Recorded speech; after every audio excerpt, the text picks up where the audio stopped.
mình sẽ đông xung quanh thế này cho mưa nó phải tát vào nhà làm máng này, làm máng chạy nuôi thường khi có nước mình phun đấy, chạy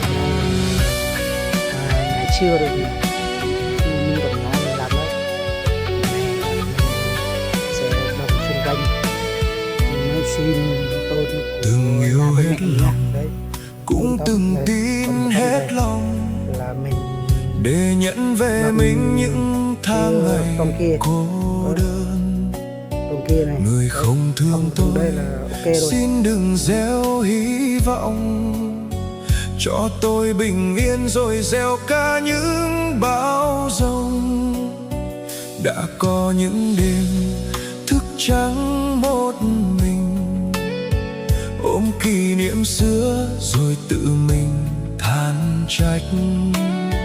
Cứ ngỡ chân thành sẽ đổi lấy chân thành, mà người quay lưng để tìm tôi với lặng thinh.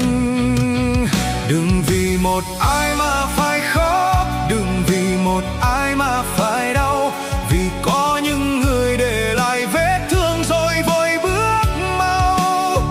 Đừng vì một ai mà đánh mất nụ cười từng đẹp ở trên môi. Thanh xuân ngàn lắm đừng trao cho người không biết quý trọng. Đừng vì một ai mà gục ngã, đừng để trái tim hoài tổn thương. Không thuộc về mình đừng bận tâm thêm vì họ không xứng.